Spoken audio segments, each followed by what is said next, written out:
나의 주 예수 그리스도. 여러분은 예수 그리스도를 주님으로 고백하십니까? 주라고 고백한다는 것은 나를 주님께 드린다는 말입니다. 이제는 내 삶이 내 것이 아니요 주님의 것입니다 라는 뜻이지요. 우리는 입술로 주님을 고백하지만 지난 내 삶을 돌아보면, 아니 좁게는 일주일 동안 내 삶을 돌아보면 그렇지 못한 때가 얼마나 많은지 모릅니다. 언행일치라는 말이 있죠. 말과 행동이 일치함을 의미합니다. 우리는 신행일치를 이루어야 합니다. 믿음과 행동이 일치해야 합니다. 주님을 믿고 고백한다면 주님 뜻대로 살도록 실험해야 됩니다. 주님은 주님이고 나는 나다. 주님 주일에 교회는 갈 테니까 내 삶에 깊이 간섭을 하지 마십시오 라고 말하는 건 주님을 온전히 믿는 게 아니죠. 내 삶을 주님께 맡기오니 나를 변화시켜 주시고 새롭게 하여 주옵소서 라고 기도한 사람이 정말 예수님을 주님으로 모시는 사람입니다. 여러분, 다시 한번 질문합니다. 여러분은 예수 그리스도를 나의 주라고 고백하십니까? 예수님을 믿는 사람은 주님의 몸된 교회의 지체입니다. 손가락이 자기 마음대로 움직이지 않습니다. 머리의 명령을 따라서 움직입니다. 발가락도 자기 마음대로 움직이지 않습니다. 주님의 몸된 지체라고 고백하면서도 마음대로 그리고 자기의 욕심대로 움직인다면 심각한 문제가 있는 것입니다. 이 지체가 고장이 났거나 사실은 이 머리 대신 주님과 아직 연결되지 않은 사람이죠. 실제로는 예수님 밖에 있는데 천국에 가야 하니까 돈 하나 넣는 정도 셈치고 교회에 나오는지도 모릅니다. 예수님 안에 있다는 것은 자기를 내려놓는 것입니다. 내 의지보다 주님의 의지가 먼저요. 내 욕심보다 주님의 소원이 먼저입니다. 이 삶이 쉽지 않습니다. 이를 완전히 해낼 수 있는 사람도 없습니다. 하지만 우리는 그렇게 해야 하고 그 방향으로 계속 나아가야 합니다. 완전히 거룩해질 수 없다고 거룩해져 가는 일을 포기할 수 없죠. 비록 옛사람의 기세가 쉽게 꺾이지 않더라도 날마다 실험해야 합니다. 실패하더라도 다시 일어서서 싸우면 됩니다. 실제로 거룩해져 가는 사람은 쉽게 그 성화를 이루는 것이 아니라 날마다 이 끊임없는 싸움에서 이탈하지 않는 사람입니다. 언제나 그렇듯 우리 예수님께서 완전한 신앙의 모범이십니다. 참 사람이 되신 예수님, 이 땅에서 어떻게 사셨는가? 하나님의 구원 역사를 이루는 데에 자신의 삶을 쓰셨습니다. 하나님의 아들이면서도 이 세상 부귀 영화를 누리는 데에 시간을 낭비하지 않으셨습니다. 평생 동안 하나님의 뜻을 이루는 데에 자기 삶을 드렸습니다. 오늘 말씀해 보면 첫째로 예수님께서는 자기의 때를 아시고 기다리셨습니다. 자기의 때를 아시고 기다리신 예수님. 먼저 본문의 배경을 보면 유대인의 3대 절기인 초막절이 다가왔습니다. 초막절은 여러분 잘 아시다시피 과거의 이 유대 조상들이 출애굽을 하여서 광야 40년 동안 초막 가운데, 장막 가운데 산 것을 기념하며 기억하는 절기입니다. 이를 지키기 위해서 많은 유대인이 유대 예루살렘 또 성전으로 올라갔습니다. 그런데 예수님의 형제들이 나와서 예수님에게 이렇게 말합니다. 3절과 4절 말씀, 오늘 3절과 4절 말씀 함께 읽어봅시다. 시작. 그 형제들이 예수께 이르되 당신이 행하는 일을 제자들도 보게 여기를 떠나 유대로 가소서. 스스로 나타나기를 구하면서 묻혀서 일하는 사람이 없나니 이 일을 행하려 하거든 자신을 세상에 나타내소서 하니. 형제들은 예수님이 유대로 가기를 요청합니다. 왜? 예수님이 행하는 이적을 많은 무리가 보고 따르게 하기 위함입니다. 3절에 나오는 제자들이라 딱 그 12제자를 가리키는 말이 아니라 예수님을 따르고 또 따르게 될 사람들을 말합니다. 본문에서 예수님은 현재 갈릴리에 머물고 계십니다. 갈릴리는 여러분 대단한 동네가 아닙니다. 한 동네입니다. 사람들이 알아주는 동네가 아닙니다. 형제들은 크신 역사를 이루려면, 당신께서 크신 역사를 이루려면 이 총구석 갈릴리가 아니라 사람들이 많이 모이는, 지금 이제 명절이 다가오니까 사람들이 많이 모이는 유대에 가서 큰 일을 행하라 라고 말하는 것입니다.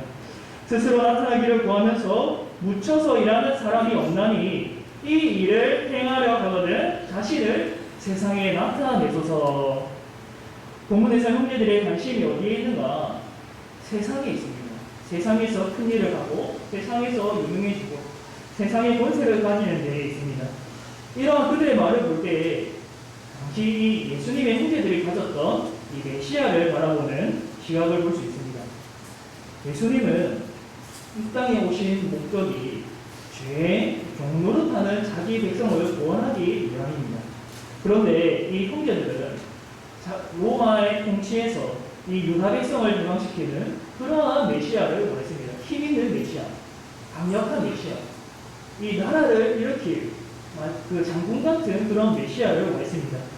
초막절에는 많은 사람이 몰리니까 거기서 자신을 드러내어서 이러한 일을 해주기를 원했습니다. 그래서 요한복음을 기록한 사도 요한이 5절에 이렇게 해설을 달아놓았습니다. 이는 그 형제들까지도 예수를 믿지 아니함이로라. 그들은 누구보다 예수님을 가까이에서 본 사람들입니다. 오랫동안 본 사람들입니다. 그런데 이들도 아직 예수님을 하나님의 아들로 믿지 못했습니다. 가까이에 있으면서도 주님을 고백하지 못했습니다. 그러니까 예수님을 이렇게 오해하는 것입니다.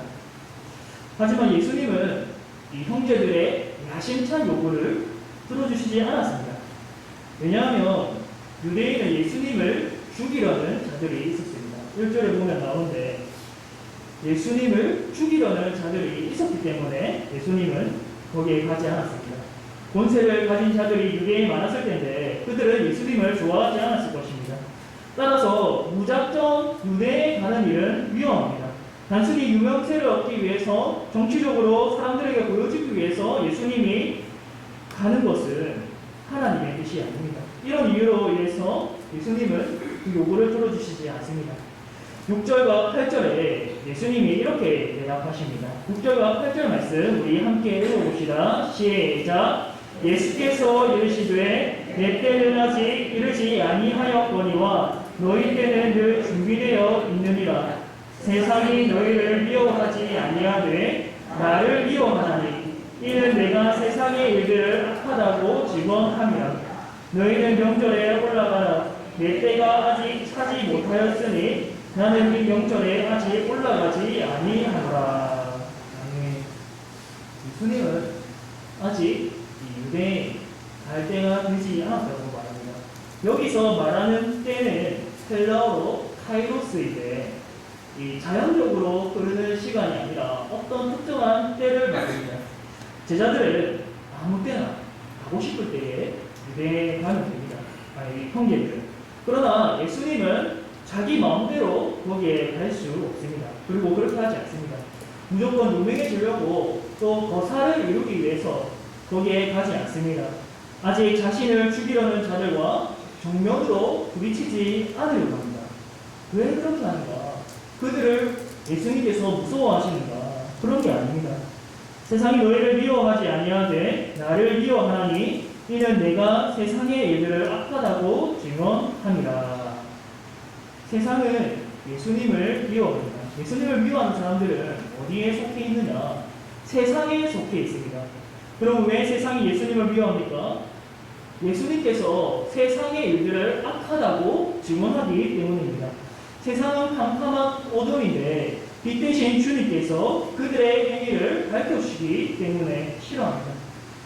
우리가 잘 알듯이 예수님을 믿는 우리들은 예수님 앞에 나와서 죄를 고백하기를 주저하지 않습니다. 오히려 주님께서 나의 죄를 밝혀주시고 깨끗하게 해주시기를 원합니다. 내가 깨닫지 못한 죄악도 하나님께 솔직하게 내어놓고 용서해 주시고 씻어주시기를 구합니다. 세상에 살아가면서 묻은 때와 먼지들, 내 안에서 아직 해결되지 않은 그런 죄의 문제들이 심겨지기를 원하는 것입니다. 왜? 빛의 나라에 있기 때문에. 빛의 자녀들이기 때문에 그 죄악을, 어둠을 계속해서 씻어내고 없애버려야 하는 것입니다. 제자들의 발을 주님이 씻기셨던 것처럼 참 신자들은 주님께 나와서 그 때 묻은 발을 내밀기를 주저하지 않습니다. 그 안에 성령이 계셔서 옛사람의 본성과 항상 싸우도록 합니다. 빛의 자녀들은 저마다 거룩해지고 싶은 그런 거룩한 열망이 있습니다. 반대로 예수님을 믿지 않는 자들은 어둠에 속했기 때문에 죄악을 고백하지 않습니다. 자신이 죄인이라는 사실을 인정하지 않습니다. 남의 금은 잘 보고 지적해도 자신이 판단받는 것은 견딜 수 없어 합니다. 예수님을 싫어하는 이유는 그들의 행위가 악하기 때문에 그렇습니다. 요한복음 1장 9절에서 11절에 예수님과 어둠의 세상의 대비가 기록되어 있습니다. 우리 스크린에 비춰진 말씀 함께 읽어보겠습니다. 9절에서 11절 시작.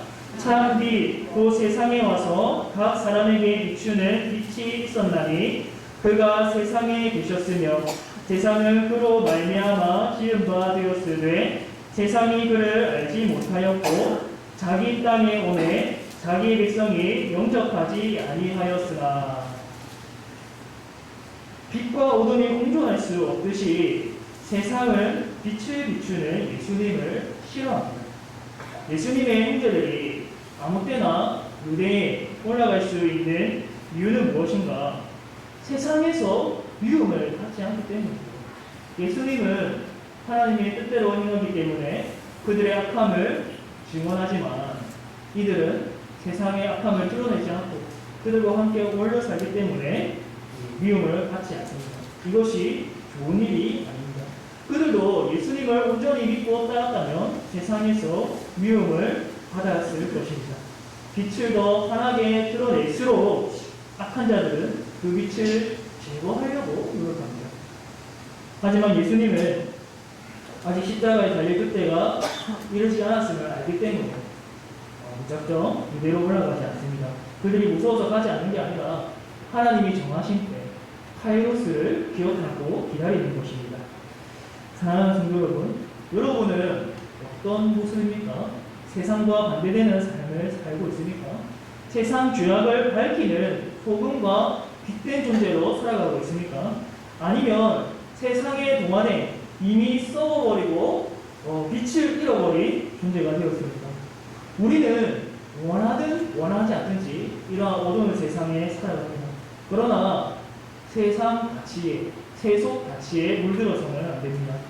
예수님은 형제들처럼 야심이 없었습니다. 세상에서 큰 힘을 가지겠다, 무궁해지겠다 하는 야심이 없었습니다. 순수하게 하나님의 구원 역사를 이루고 싶은 마음뿐이었습니다. 이전에 마귀에게 시험 받을 때도 걸려들지 않았습니다.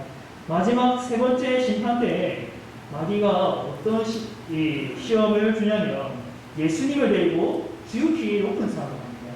그리고 거기서 천하 만국과 그 영광을 보여주면서 만일 내게 엎드려 경배하면 이 모든 것을 내게 주겠다.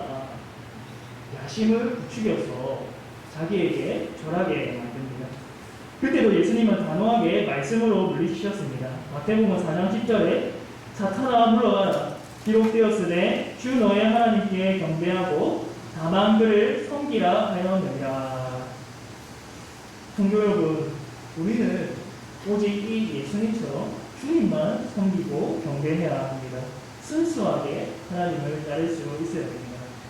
그 외에서도 우리는 하나님만을 따라야 합니다.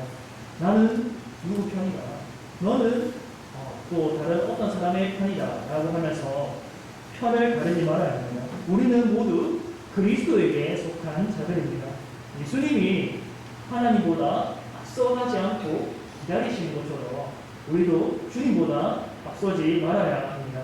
나의 말도 성령의 다스림을 받아서 필요할 때에 적절한 말을 할 수 있도록 성령의 다스림을 받아야 합니다. 악한 말, 비방하는 말, 조롱하는 말, 거짓된 말, 시기하는 말 등 성령이 나를 주장하도록 자신을 내어드리는 자가 주님을 닮은 거룩한 사람입니다. 두 번째로 예수님은 어떻게 이 땅에서 살아가셨는가? 어떤 목적을 가지고 살아가셨는가? 두 번째로 예수님은 오직 하나님의 말씀과 영광만을 드러내셨습니다. 이 초막절이 중간에 이르렀을 때에 예수님은 비로소 성전에 올라가셨습니다. 거기서 말씀을 가르치셨는데 유대인들이 듣고 엄청나게 놀라서 이렇게 말합니다. 15절에 이 사람은 배우지 아니하였거늘 어떻게 그를 아느냐. 예수님은 어디 출신입니까? 이 나사렛 동네 출신입니다. 별볼이 없는 작은 동네입니다. 그리고 예수님은 직업이 목수였습니다. 유대인들에게 있어서 권위 있게 말씀을 가르치는 자들은 어느 랍비에게 속해서 가르침을 받은 자들이 있습니다. 가르칠 때 누구누구 랍비의 가르침에 근거해서 말씀을 전했습니다. 사도 바울로 당대에 뛰어난 가말리엘 문화에서 율법의 엄격한 교훈을 받았다고 밝혔습니다. 그런데 예수님은 누구에게 가르침을 받은 적이 한 번도 없습니다. 그러니까 유대인들은 놀랐습니다. 나사렛 출신이고 목수였던 자가 어떻게 이렇게 말씀을 전할 수 있느냐. 이 말은 또 다른 의미로는 예수님의 말 자체가 자기 스스로 하는 말이기 때문에 누구의 가르침을 받아서 하는 말이 아니라 그 출처가 자기이기 때문에 권위가 없다라는 것입니다. 논문을 쓸 때에도 권위 있는 학자들의 글을 참고하고 인용합니다. 자신의 논문의 권위를 높이기 위해서 이 권위 있는 학자들의 말을 빌려서 글을 쓰는 것입니다. 그런데 유대인들은 예수님이 그런 학비의 권위 있는 가르침을 받은 것이 아니기 때문에 어떻게 이렇게 말씀을 전할 수 있느냐라고 말하는 것입니다. 그런데 예수님은 스스로 말하는 자가 아니었습니다. 독단적으로 자신의 가르침을 전파하는 자가 아니었습니다. 16절에 이렇게 말합니다. 예수께서 대답하여 이르시되 내 교훈은 내 것이 아니요 나를 보내신 이의 것이니라. 아멘.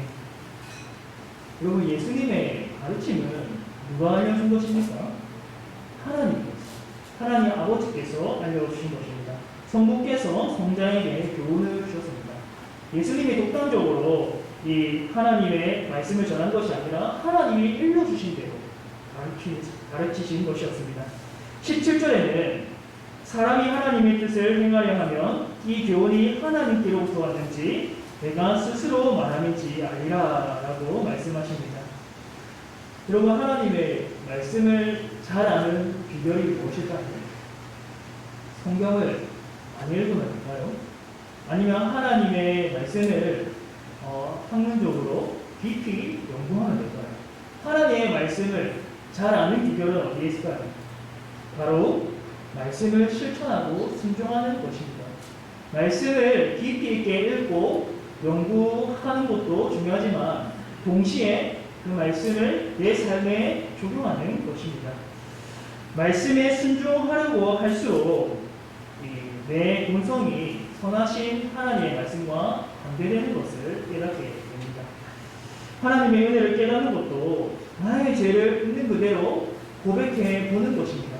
그냥 머릿속으로 내가 죄인이다, 하나님은 선하다 라고 생각만 하고 그냥 지식으로 아는 것이 아니라 실제로 내가 그 말씀대로 살아보고 또 실제로 내가 그렇게 살지 못했던 것을 고백하면서 주님만이 나의 소망이십니다.